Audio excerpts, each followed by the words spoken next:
The bond between BTS members has always been something that transcends the typical relationship of bandmates or even ordinary friends. Over more than a decade of shared sweat, tears, sleepless nights, and unprecedented global triumph, they have woven an intricate tapestry of mutual understanding that allows them to read each other's silent signals without a single word being spoken. Among these profound connections, the dynamic between Kim Taehyung and Jungkook, often affectionately celebrated by millions of fans worldwide, holds a uniquely poignant place. They are the youngest members of the group, the ones who grew up under the blinding, unforgiving glare of the international spotlight, transitioning from wide-eyed boys into global icons while carrying the immense weight of the music industry on their shoulders. Because Jungkook has always been revered as the golden maknae, an infallible powerhouse who can sing flawlessly while executing high-intensity choreography, run faster, lift heavier, and smile through the most grueling schedules, the world has habituated itself to viewing him as invincible. He is the ironclad pillar of performance, the one who consistently pushes his physical boundaries to the absolute brink to ensure that every single fan in the stadium goes home with an unforgettable memory. However, even the brightest stars have moments where their fuel runs dangerously low, and even the strongest pillars can develop hairline fractures under sustained, unimaginable pressure. It was during one of those exceptionally demanding stretches of their relentless touring schedule that a moment occurred which would later leave ARMY heartbroken, a moment that would have slipped entirely under the radar of the cameras, the staff, and the world, if not for the hyper-vigilant, deeply empathetic eyes of Kim Taehyung. The atmosphere backstage was a chaotic symphony of buzzing hair dryers, urgent walkie-talkie chatter, wardrobe adjustments, and the muffled, thundering roar of tens of thousands of fans chanting their names from the other side of the heavy stadium doors. Everyone was moving at an accelerated pace, fueled by adrenaline and the sheer necessity of keeping a massive live production running seamlessly.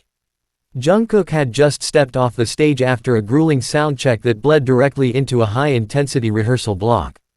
To anyone else passing by, he looked like his usual dedicated self, wiping sweat from his forehead with the back of his hand, nodding politely to the staff, and heading toward his designated dressing area.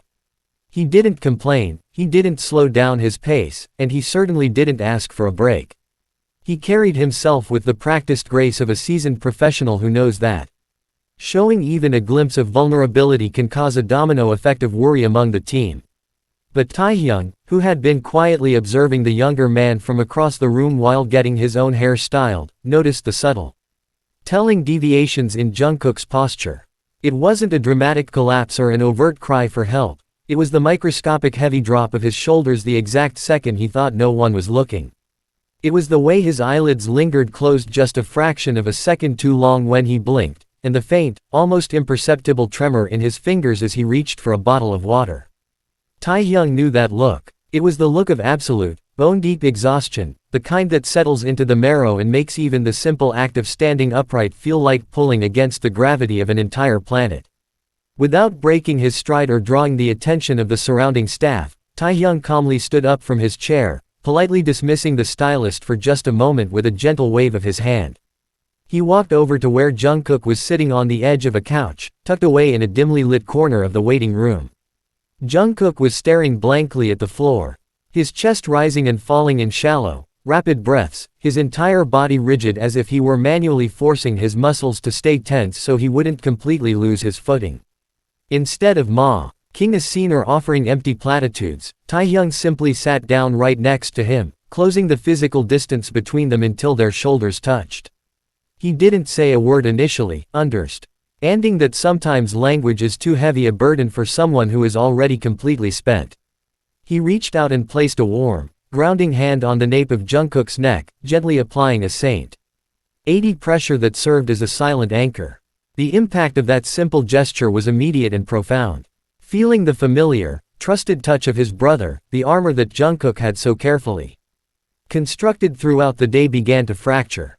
Jungkook let out a long, shaky breath that sounded perilously close to a sob, though he fought with every ounce of his remaining strength to keep it silent.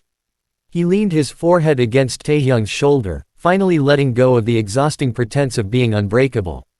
For those few precious, hidden minutes away from the prying eyes of the world, He wasn't the invincible global pop star or the flawless golden magne, he was simply a young man who was profoundly tired, seeking solace in the quiet protection of someone who truly saw him. Taehyung shifted slightly to shield Jungkook's face from the rest of the busy room, using his own body as a barrier against the chaotic environment. He began to softly stroke Jungkook's hair, murmuring quiet, soothing reassurances that were meant for Jungkook's ears alone. It was a masterclass in unspoken empathy, a demonstration of love that required no stage, no microphones, and no audience. Taehyung didn't try to fix the situation or offer toxic positivity, he merely offered his presence, validating Jungkook's exhaustion and letting him know that it was safe to be weak, if only for a moment. When the time came for them to line up for the actual performance, Jungkook stood up, adjusted his jacket, and slapped on that iconic, dazzling smile that millions adore, stepping back out into the bright lights as if nothing had happened. The audience watched